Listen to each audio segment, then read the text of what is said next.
Live. What's going on, Ridge Runner Nation? We are back for our fifth Ridge Runner Live show. And tonight we are joined by two very special guests. You can tell I'm in my Sunday's best, and that's due to the fact this is an award show for the century. Our two guests won Ohio's Ultra Runner of the Year in 2019 due to some absolutely mind-blowing performances that we will get into shortly. So without further ado, Emily Collins, Alex Gold, thanks for joining us. Thank you. Thanks for having us. And you also may have noticed we brought back our ultra running analyst intern, Nick Voss, all the way from Colorado. How are you doing, Nick? I'm doing great. Happy to be here, and just hope I can learn a lot and provide as much to the team as I can. We appreciate that, Nick. We appreciate that. Before we dive deep into our discussion tonight, what is everyone drinking? Emily, you can kick things off.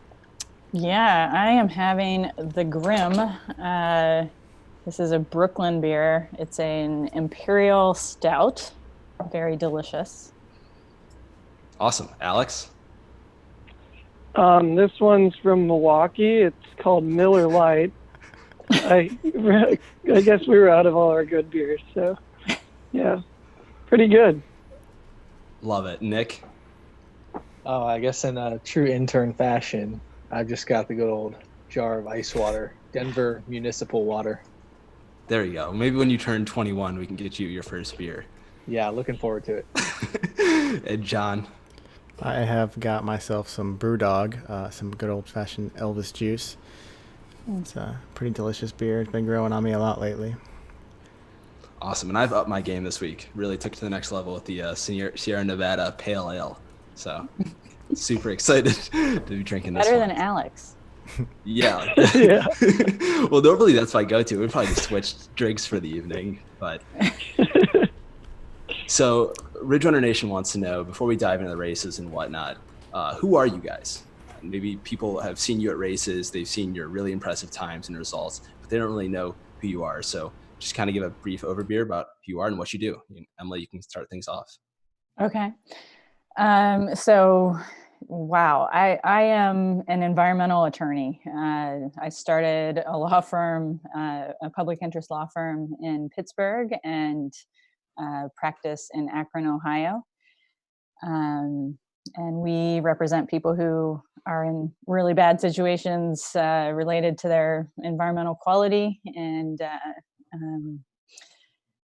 it's a rough job. So I needed to run to make sure to balance that out. So that's who I am. Awesome. Alex? Oh, that's a really cool job. Thanks. I have a less interesting job, but interesting to me. I work for GE. I'm an engineer working on jet engines.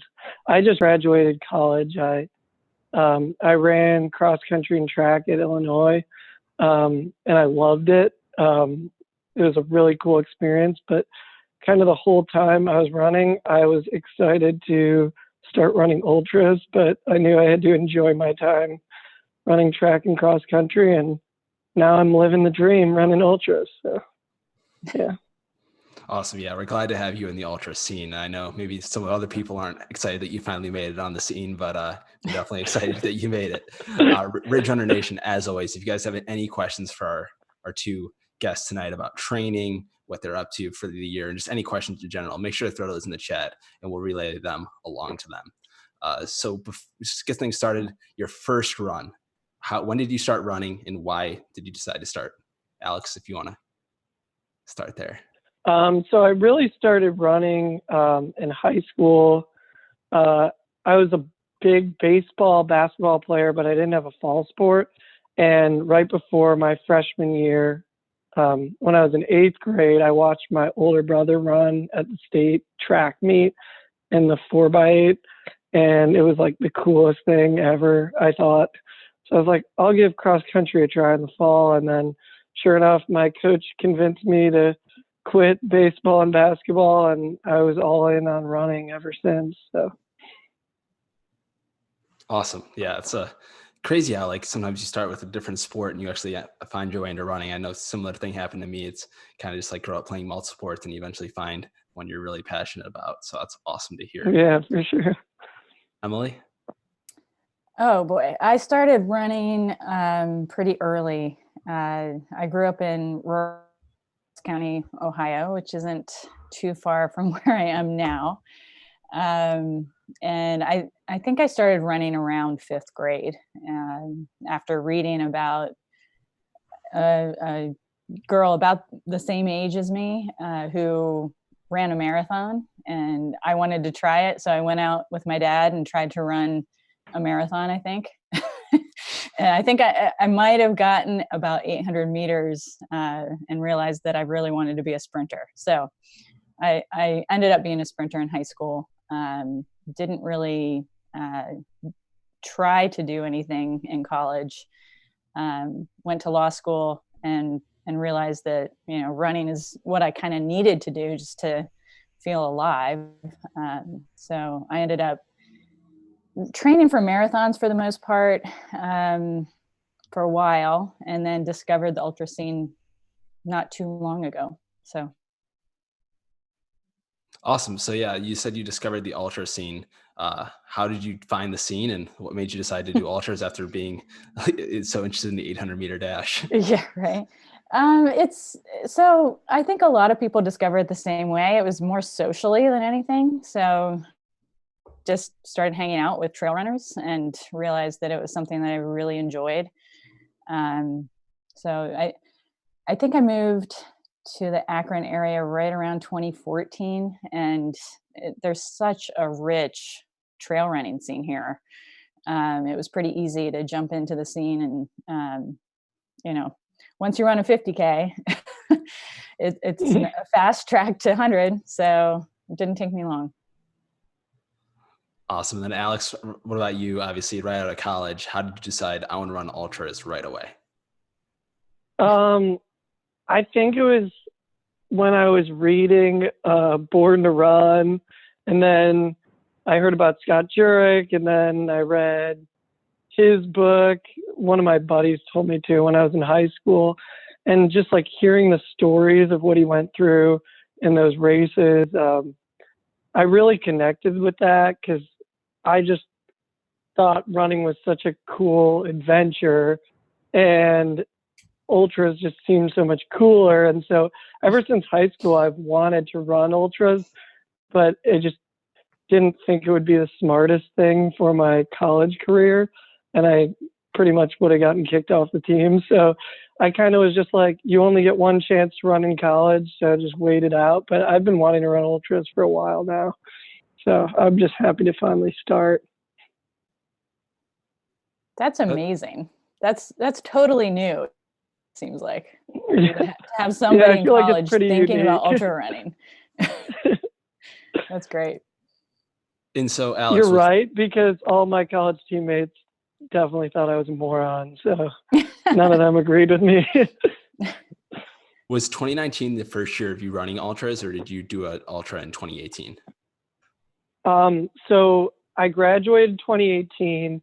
I did, like right when I graduated, I did a road trip out west, and I ran like 30 miles in Bryce Canyon once. So nothing official. And I did in the Burning River Relay, I did 2 16-mile legs back to back, or there was like an hour break. So like a couple almost ultras. And then I was getting ready to do my first real one in August, and I tore my tendon in my ankle, the peroneal tendon. I guess there's two of them, but one of those, I tore it halfway through the ragged 50K in August of 2018. So I never finished one, even though I'd been waiting to do one for so long. And then I was really fortunate; it healed well. And right when 2019 started, I did my first ultra. That absolutely blows my mind. I don't know about you, Nick or John, just to kind of put that in perspective. Yeah. I found trail running kind of more like Emily did, just training for a marathon, and hopped in Hocking Hills into their Indian run down there. And I was just sold on the trail running community, the wide variety of ages and everything like that. So it's kind of refreshing to hear that the young guys and gals are getting into running and learning, I guess, about what ultra running is, because I had no idea it even existed until I saw it firsthand on accident. Yeah, it's absolutely incredible. And so kind of to like highlight that, obviously you guys won Ohio Ultra Runner of the Year in 2019. And so we just want to go through and break down all of your races that you guys ran in 2019. You guys can go into as little detail or as much detail about certain races, but kind of give the viewers perspective on like what races you ran. And Emily, if you want to start us off. Yeah, so I don't know if I can remember them all, to be totally honest with you, but I think I started my season out with ComSet, which is the 50K national championship. And I just turned 40 last year, so I'm masters now, which has mixed emotions behind it, I think. But you know, for women, actually, the 40-year age group is quite competitive. And I think I ended up winning masters. I was like something like 4th overall. So it was a good start to the season. And it's a fast course. It's a loop course. Pretty fun. And then let's see, probably DNF'd a race or two. Yeah, actually before ComSet, I did DNF the Raccoon 100. It was just I was so tired and it wasn't going well. So kind of typical for me to have that kind of misfire. And man, what else? I'm sure I tried a track race, Dawn to Dust to Dawn. Didn't do so hot at that either. And it led me to realize that I had an iron deficiency. Remedied that and came back with a really strong summer doing a track race called Ethan Allen 24 hour. Won that, set a course record. And I think it was 2 weeks later, I did Burning River 100. And really had a good race that day, and I raced it. So it's not every day that you go out in an ultra and have an opportunity to just absolutely race it, and I did. And I really had a blast doing it.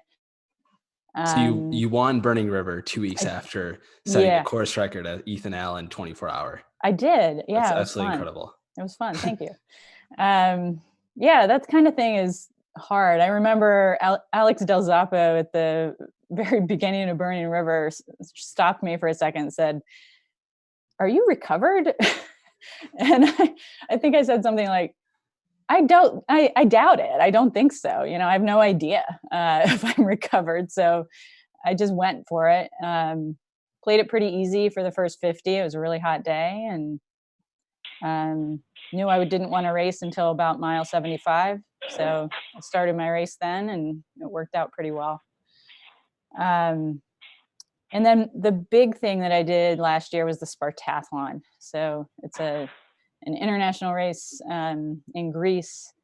Qualified for it the year before by running, I think I ran a 16:20 something for 100, and that got me into the Spartathlon, which was a goal race. And what I wanted to do at the Spartathlon was finish.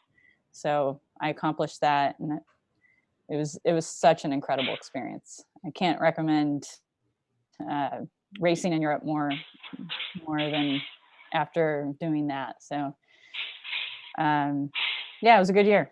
I enjoyed it.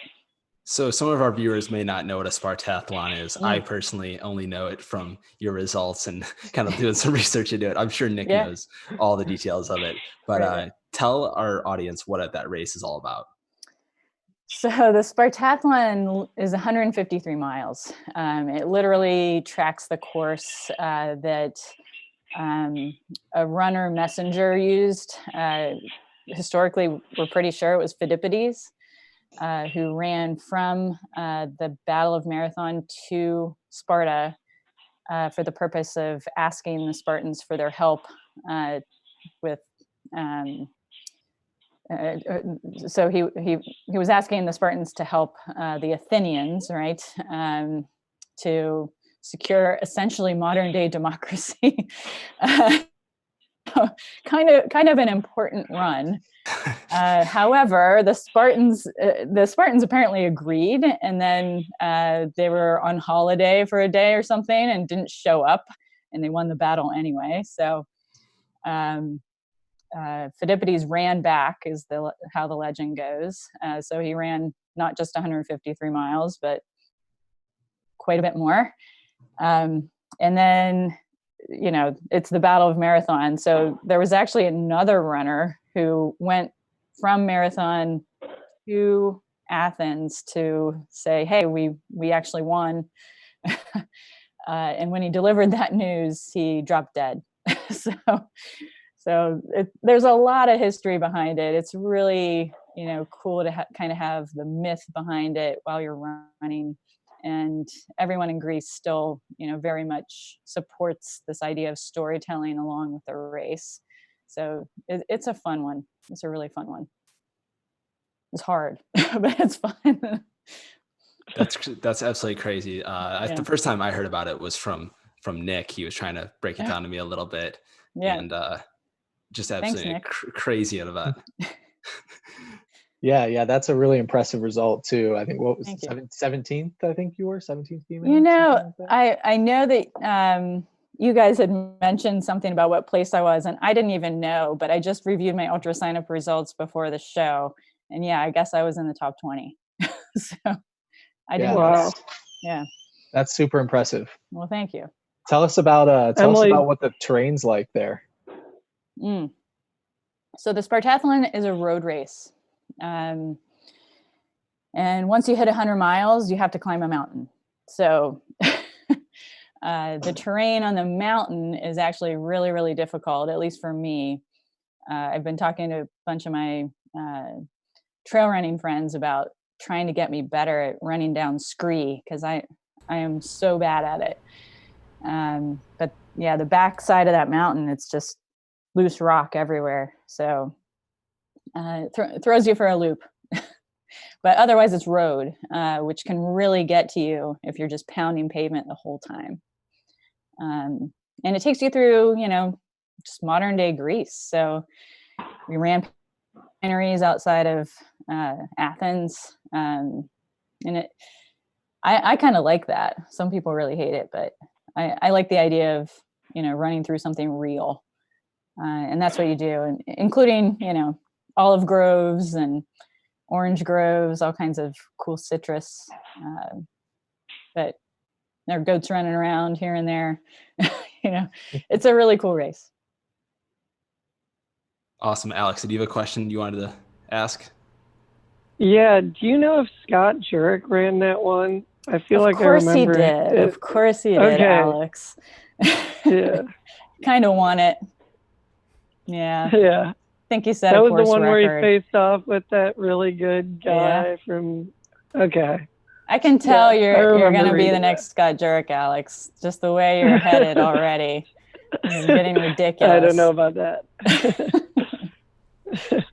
Yeah, he did it. Yeah. So you have to put it on your list. Yeah. I mean, it sounds pretty awesome. Pretty terrible too, but in a good way. Right. So Alex, obviously you had your own impressive 2019. Give us the same breakdown, highlight the races that you want to talk about most, and go from there. Okay, so I started 2019 with my first ever ultra, which was South Mountains Marathons 50K in North Carolina. I pretty much just picked it because I was like really amped to do an ultra and I had healed up. So there aren't that many in January, and it was beautiful. Tons of climbing, and I felt really good, and I won it. I set the course record, they said. I guess they used to hold the race, and then they took a break, and then they brought it back. So the course records were like kind of like, I don't know, but they said I did. So that was cool. And I don't know, it was just so much fun the whole time because I was finally doing an ultra. And then I spent the whole spring training for the Flying Pig. Once I moved to Cincinnati from Illinois, I watched my girlfriend run the Flying Pig right before I moved. She had been here a year before I was. And I made a goal that I wanted to win it. So I trained really hard for that. And I was winning it for 23 plus miles. And I think I was listening to some podcast where Jim Walmsley was talking about how you didn't really need to eat anything for a marathon. And I didn't really eat anything, and I just totally hit the wall. I still got third, but it was a rough last 3 miles. But I was proud that I was able to like hold it together somewhat. And then a week later, I did the Thunder Bunny 50K, like 6 days later. So I spent that week like in incredible soreness for like a few days. And then I finally recovered like right before the race. And I actually felt amazing.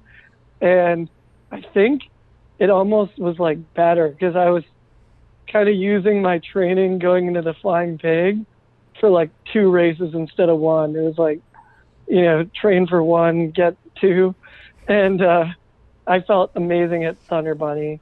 I think a lot of people remember the story of how I got lost at the end. And basically what happened was you repeat the first 4 miles or so, 3.5 miles of the last 3.5 miles.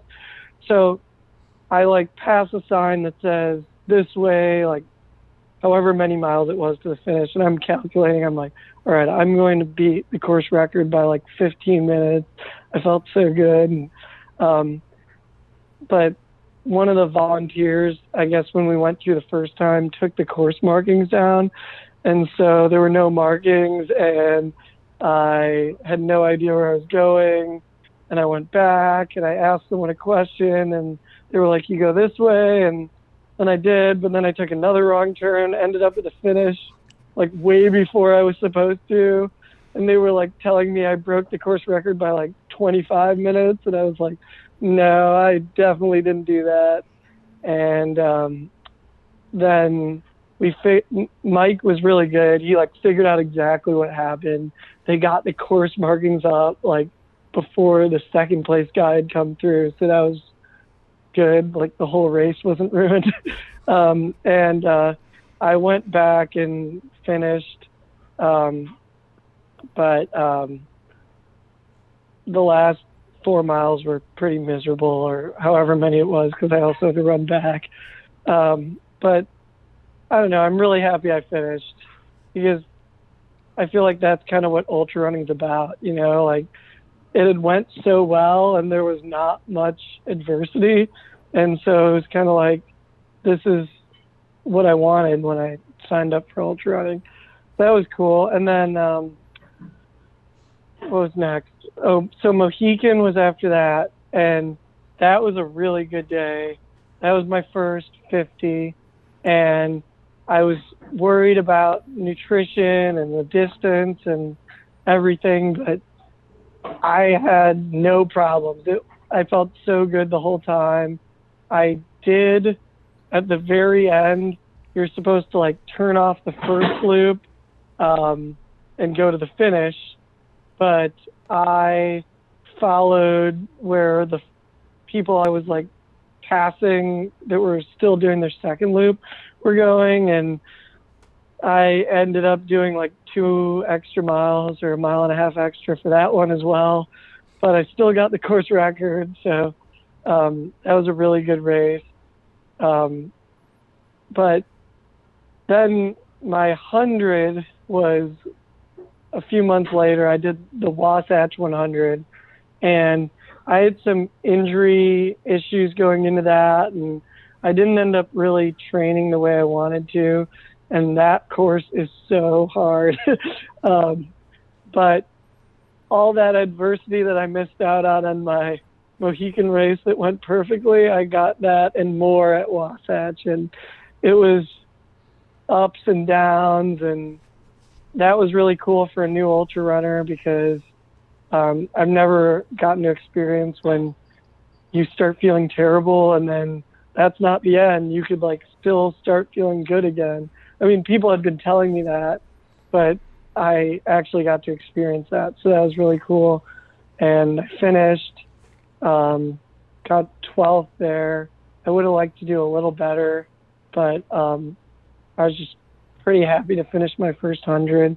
And then I did the North Face endurance run in San Francisco and got sucked into going way too fast at the beginning because those guys are like monsters.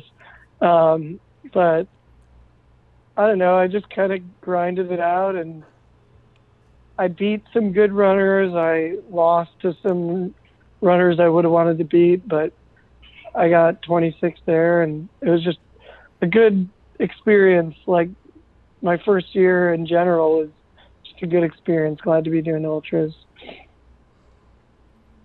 Yeah, I mean, excuse me. I mean, I had the privilege to see you race twice in 2019, both at Thunder Bunny and Mohican, Alex. And both times, the one thing that's really stuck with me and everyone that was really around was your character in those moments. Because obviously, you come into the finish line, you think you're done, or you don't know you're done if you're done. And those situations are always tough, but you handle the adversity. When you were told you had to go back out, it was really no big deal. You just sprinted off and finished the race, and that really stuck with a lot of people that day. So thanks. I really appreciate that. I mean, I feel like there's plenty of people in ultra running that have incredible character, so it kind of just felt like there was no other option, you know. So I'm just happy to be a part of it. Definitely. Nick, I mean, you saw it. You were there as well for Thunder Bunny. Yeah, you kind of took the words right out of my mouth. I don't think I've ever seen anybody handle that kind of situation with just grace. I mean, just, okay, that's what I got to do, and there was no complaining and no complaining off to the side even. I mean, that's impressive. Yeah, setting a good standard, Alex. That's great. Thank you. So obvious. I think we got to mention the Mohican time too, because that is an incredible time. I mean, the year prior, 2018, there were at least three of Ohio's top ultra runners battling it out, racing each other to the wire, and they ran like 7:20s.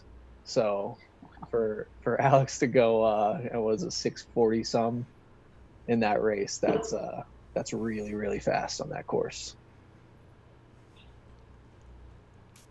Thank you.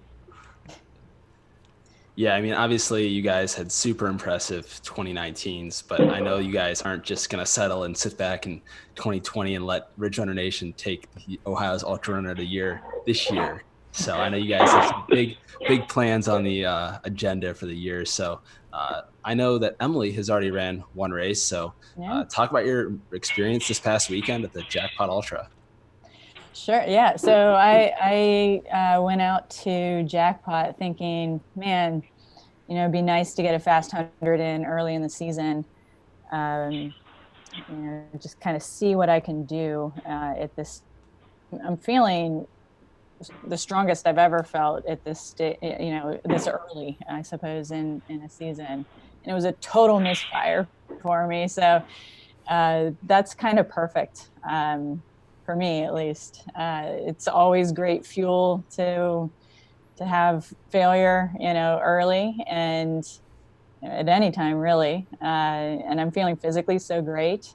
I was hoping to just kind of lock into a steady pace and go for it. But I should have known, I suppose. I showed up to Vegas and immediately found a coffee shop and started working. And I worked all the way up to, getting my packet. And I remember thinking, oh, this is so perfect that, it's Pacific time because I can put a couple hours of work in before the race. So I went into the race thinking about work, and I just could not get my head into race mode. So I left the race and went to Red Rocks and started working. And I think that's perfect, honestly. So I don't have much, I don't have many qualms about doing that kind of thing. My approach to racing is you go in, risk it all. And while you're risking it all, you're kind of risking nothing. That's what racing's all about. So I'm feeling really good about the season, and I'm excited. I'm coached by David Roach, and I asked him right after Spartathlon, can we work on speed and doing a little more trail racing, because I think that's what I would enjoy doing this next season. So that's where I am. I'm just trying to kind of figure out speed, maybe shoot for the 100K national team at some point, and go from there. So Jackpot is a great race. It's the 100-mile national championship for road, and there were some amazing performances. Namely, my teammate Marissa Isaac just killed the course record there. So I was really happy to see that. That's awesome. Yeah. Sometimes I remember I saw the results obviously live, and I was like, oh, what happened? I mean, because yeah, when you see sure. it like that, it was Yeah. kind of shocking, because I mean, obviously high expectations going in the race, and like you said, kind of risking it all. But the fact that you kind of come out of it so positive is really encouraging to see. No problem. Yeah, and yeah. So what are you building on next? So what's next for you?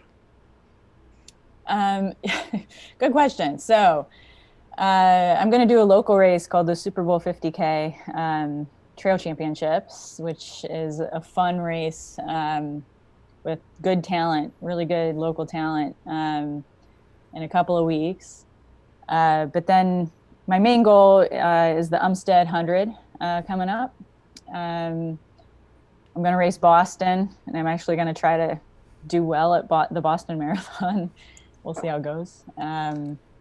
Miwok 100K, the Keys 100, Bighorn 100, and then I think I'm going to be doing the Spartathlon again. So that's my season coming up, I think. That's awesome. Yeah, Maybe shoot for the 100K team. Yeah, thank you. Awesome. Yeah, the Super Bowl Trail Championship has always had super competitive fields the past couple of years. So that'll be a super fun race to kind of get things going again. Definitely. Yeah, I'm excited. Is the 100K, is that still at Mad City? The national championship sure is. Yeah, it is. And actually, a local guy last year won it. So an Ohioan won it last year. I don't know if you know Iz Merkel. He's mostly known in the marathon scene, but he's here in Akron and really did well last year. That was inspiring. So, yeah, I don't think I'm going to make it to Mad City. I have too many 100-milers going on, but I would like to at some point. Definitely. And Alex, obviously, you've got some big races lined up as well, especially maybe trying to improve on some goals that you missed out on last year. Talk about what you have coming up. Yeah, I have 10 less hundreds than Emily, but so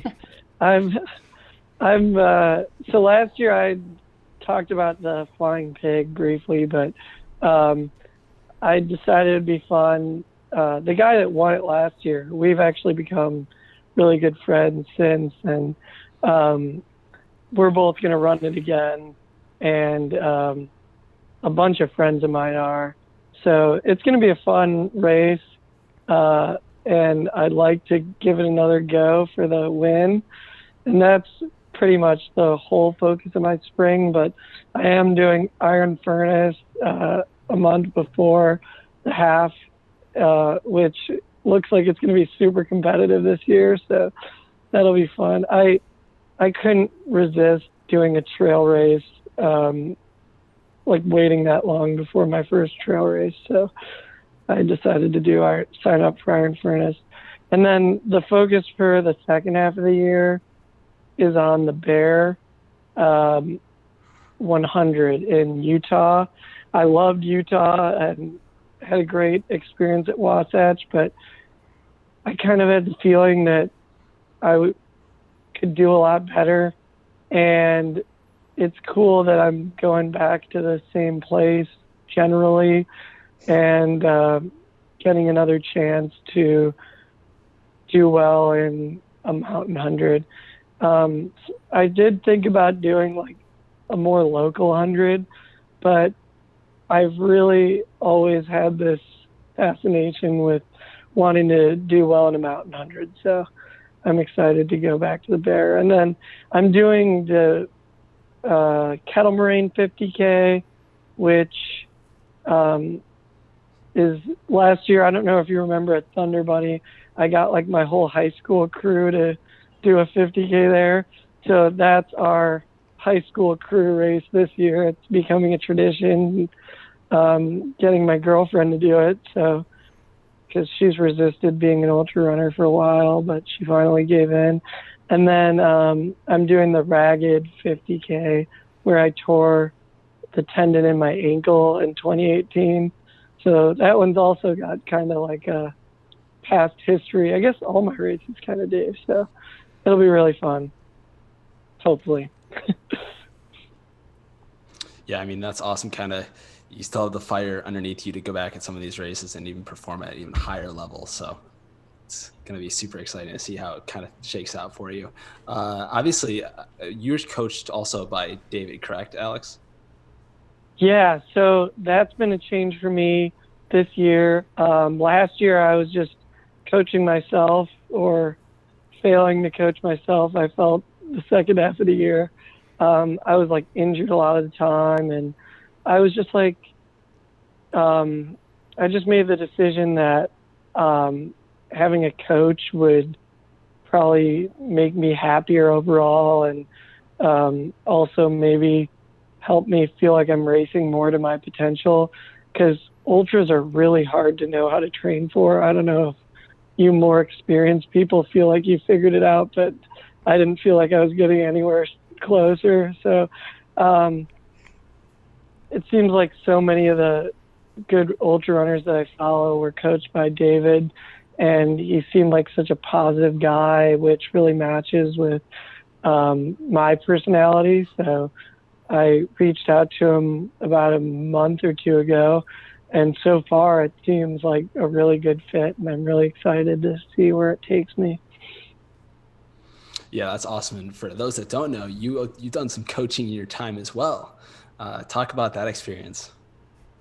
Yeah, so I'm now working in Cincinnati, but my first couple years in Ohio, I was in Peebles, which is like dead in the middle between Cincinnati and Athens, and kind of in the country. There's not much going on, but their cross country team needed a coach, and I started coaching there, and ended up getting lucky with some of the most talented girls that have ever went to People's High School, and we went to the state championship. The girls won state in the 4x8. It was just like the coolest year to be the coach at Peebles. And I think that I realized that running is so much, since I've been out of college, it's so much more than what it was when I was just running for myself and my teammates in college. Coaching has really showed me that running can be such a powerful thing to a community, and it was such a cool experience to be on the coaching side. Yeah, I mean, that sounds like a super rewarding experience. Just a reminder for everyone in Ridge Runner Nation that's watching live right now, if you have a question for our two amazing guests, make sure to drop those in the chat, and we'll try to relay those along as we can. Emily, question for you. How has ultra running changed since you started running? Obviously, things have kind of changed, transitioned over the past couple of years. What's the biggest change that you've noticed, and how have you adapted to it? Yeah, so there are definitely more people interested in racing, and I've definitely noticed the shift of road and track athletes becoming interested in ultra distances. It's gotten a little bigger, kind of the same as I remember happening with the triathlon scene. Kind of more corporate investment as well, which I think is a natural thing in our environment, but it's also one that it kind of feels like it might be getting, some races might be getting a little too big, which makes me enjoy some of the local races a little more. So I'm trying to, even with like the last man standing events, I'm trying to make sure I'm supporting some of the more local events instead of shooting for the big time. I think it's important for the same reasons Alex was talking about community. Trail running and ultra running has always been something that's very community centered in my view, and I'd like to make sure that we continue to foster that. So if I'm not mistaken, you got into Big's Backyard Ultra last year, correct? But yeah, I did. It was, I think, 3 weeks after Spartathlon, which maybe I should have known that was a bad idea, but international travel is often, international travel combined with having your immunity system just kind of trashed after 153 miles usually leaves you kind of sick. So I was, I'm pretty sure I had the flu. And I sent Laz a message and was like, "Hey, I'm so sorry. I'm out. I don't think I can do my best at your race with the flu." And he gave me a really hard time about it. He was like, "How about you just show up?" Which I didn't do. But I'm really hoping that my entry went to Gabe Rainwater, who raced a brilliant race. So, I didn't go, but not sure I want to go either. And I'm really happy Maggie won. I thought that was amazing. That's awesome. It looks like you have a little friend behind you there. A little bit upset with me, but he'll live. That's awesome. So you said that you were interested in doing a Backyard Ultra. Have you done one before? And if not, which one are you looking to do? And obviously there's 2 in Ohio, and obviously it's big. So yeah, Sarah Smith has one in Virginia that I was really interested in. And I actually told her that I wasn't going to do it, mostly because I was focused on this 100K possibility. But Capital Backyard Ultra is what it's called. But I wouldn't mind exploring it. I'm not sure that it combines well with a year where you're trying to focus on speed. I think that's the main issue. So we'll see. I'll jump into one at some point, I'm sure. That's awesome. Yeah, I mean, kind of like transitioning there, like training for a Backyard Ultra has got to be completely different than training for 100K fast time and just all this other speed work that you're planning on doing this year. I guess. I don't know. I mean, the main thing that David has me doing that I didn't necessarily expect is bringing my easy pace down, to a quicker pace, basically. So if easy is quicker, then obviously you're going to be able to do a lot of things better. So I'm not sure that my assumption that they don't mix is true, to be honest with you. Maybe if my easy pace is, quicker, then I could just go for days, at a Backyard Ultra. I have no idea. I think anybody that knows. So the cool thing about ultras is that you get to try it out. So I'll try it out at some point. Definitely. And what's your favorite workout? Obviously. Oh, yeah. So Alex, you're going to have to see how this goes for you with the same coach, which is kind of fun. But the most fun workout that I have that David gives me is the long run with a 20-mile tempo on trail. It's just a blast. I feel like a kid, blasting through the woods.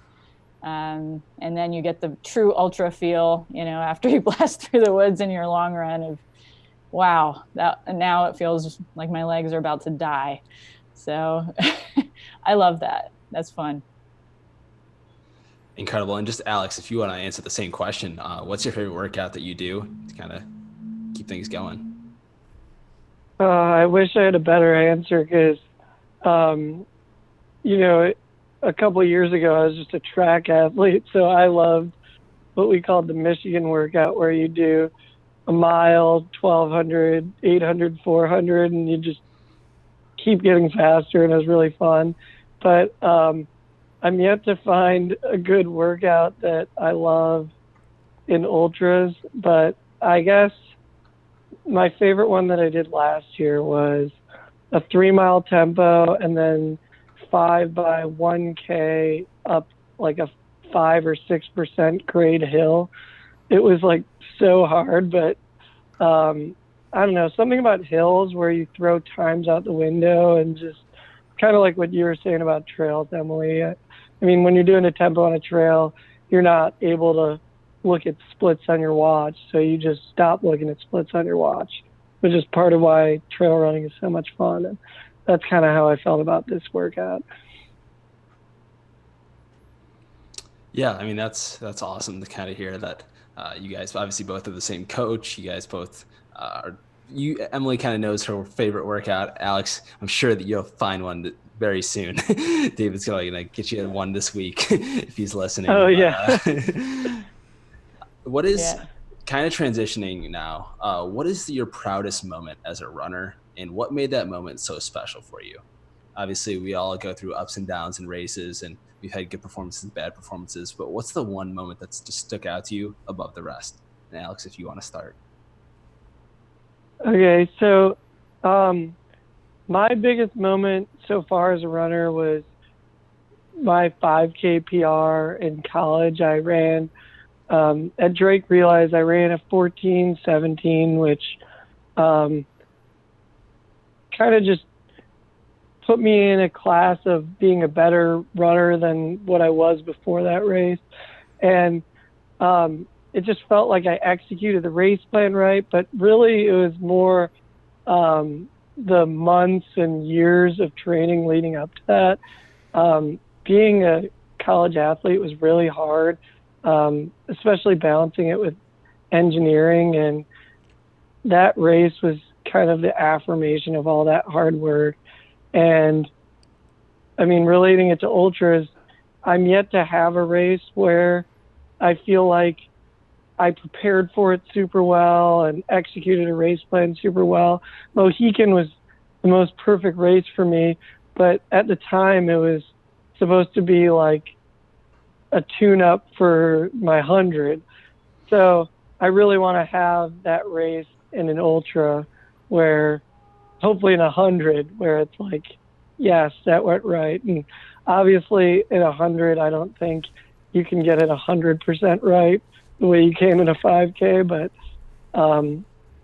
maybe 85, 90% right, and I'll feel pretty good. Awesome. And then Emily. Yeah, the question is my proudest race. Is that Yep. a proudest moment running? Proudest moment. Yep. Yeah. So I've definitely been proud lately of times that I felt like I was racing. So Burning River 100 and Ethan Allen 24, the goal was to race someone who was also in the race and feel like I'm working hard and trying to go beyond what I think I'm capable of. But I definitely can never outdo this moment I had running when I was quite young. My grandfather had challenged me to a race from the house to the barn. And this is in rural Tuscarawas County. So this is kind of a big deal. My grandmother was looking on, and I think my siblings were also looking on, and it was on. So I went all out. This is the day I knew that I was a sprinter, I think. And I beat him. And I just remember turning around and seeing my grandmother smile so big. I am fairly certain I made, maybe not just that day, but the week easier for her, because I just beat the patriarch of our family in a race. So I'm kind of proud of that. It's thrilling. It's always thrilling to be able to do something like that, and that I did it for her, is a big deal. So I'm proud of that. Definitely. And I think, Nick, you had a question? Yeah, I got a question for both of you guys that I think applies to anybody who runs and has goals. Personally, I'm going through a little bit of something that kind of happens to me every year after a little bit of an off season. You get like a little bit of an injury or a little bit of a hiccup in your training as you're starting to build miles and get into your first races of the year. So what I'm curious is, a lot of people do a lot of things to try and stay healthy, whether it's stretching, massage, going to a PT, things like that. What is the one thing that you guys do regularly to try and fight off those little injuries? Start with you, Alex. So I think that a PT would be really awesome if you can afford it, have access to it. I still miss in college where we could just go get work done whenever we wanted. But I roll out every day. I stretch every day. I do leg swings and I make sure I'm warmed up. I just know I'm not going to be happy when I'm injured, so that's all the motivation I need to do all those things. Cool. What about you, Emily? Yeah. So I don't know that there's a race or even a training day where I haven't felt some level of hurt or maybe even injury.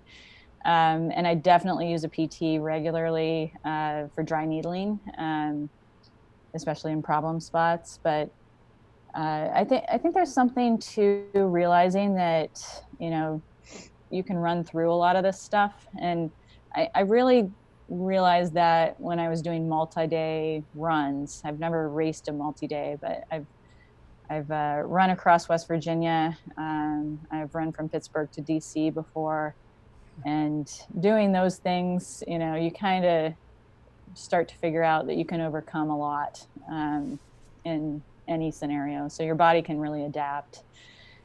So it might be in part just a mental, a mental training every time one of these things comes up, where you're able to say to yourself, well, let me try going a little further, or let me try, picking it up a little bit, see just how does that feel? One of the things I've been doing a lot lately is, if I feel like I'm pushing too much, shorten up my stride a little bit, try to feel quick and light. So again, it's just a mental adjustment where you're saying to yourself, this isn't great right now, but I can tighten it up a little bit and see how I feel. So I do that. I definitely roll out, I stretch. Here and there I'll do yoga, but not consistently. So yeah, I think it's more than anything, especially for doing ultras. Use that experience where you're getting down a little bit on yourself to try to work through it. Yeah, I really like that answer a lot, especially having my background is in exercise physiology, so I've worked with a lot of PTs. Yeah. And I've always found that you want to find a PT that isn't going to just shut you down and put you on the couch. They're going to do the needling, do the things like that that'll make you be a little less painful in your runs, Right. but addressing those problem areas too. So and while you're still training too. So yeah, and you're right. I'm lucky that my PT is so good. His name is Tim Pavlak, to give him a little shout out. But he has been so great about saying, yeah, I mean, your body, it sounds like this isn't something that should be stopping you. You should keep going. So that's been really important. He does maintenance, which You know, it's Yeah. not injury, it's maintenance. Yeah, I mean that's really important, and obviously you guys have shed some light to some other runners in the chat, obviously to tips to improve or just general info on how you guys maintain your fitness as well as stay healthy. So obviously super important to pass that advice along. But with that being said, what's the one piece of advice that you've received from another ultra marathon runner that's really changed your life or your mindset about ultra running? And Emily, if you want to start things off. Yeah, I have a slightly snarky response to that. So, uh, Stephen Godale, told me during the 24-hour national championships in 2018, I was having the best race of my life that day, and I hit, I think, 123 miles with 4 more hours to go. So I really could have, racked up the mileage, but I couldn't see anything. And Steve said, I think you should maybe stop running if you can't see anything. I think he was right. So I did. I stopped running. And, I still, it was a great race. I did really well. But on a more real note, I'll say for ultra runners specifically, I think it's really important to run easy. So learn how to run easy. Don't try to kill it out there all the time. I see so many runners transitioning from short distance to longer distance including myself. I think I started this way, where you really want to go out and kill every workout, when actually what you need to do is run slow. Figure out what your easy pace is, and stick to it for a while. Almost every single training run, I'm trying to go easy with just short spurts of speed. So that's been good, and that comes from David Roach, for the most part for me. Awesome. Yeah, go ahead, Alex.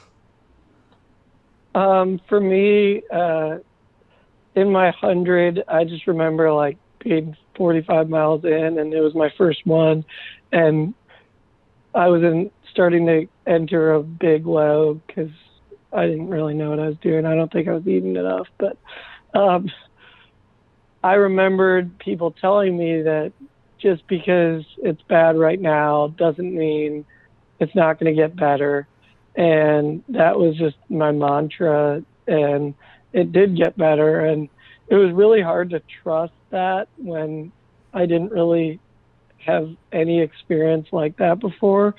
But that advice got me through it. And then 20 miles later, I was feeling great, passing people, you know what I mean? So it was awesome. Yeah, I mean, that's great advice that you received there, and obviously it worked out for you a little bit. John, Nick, do you guys have any final words? No, I want to go run.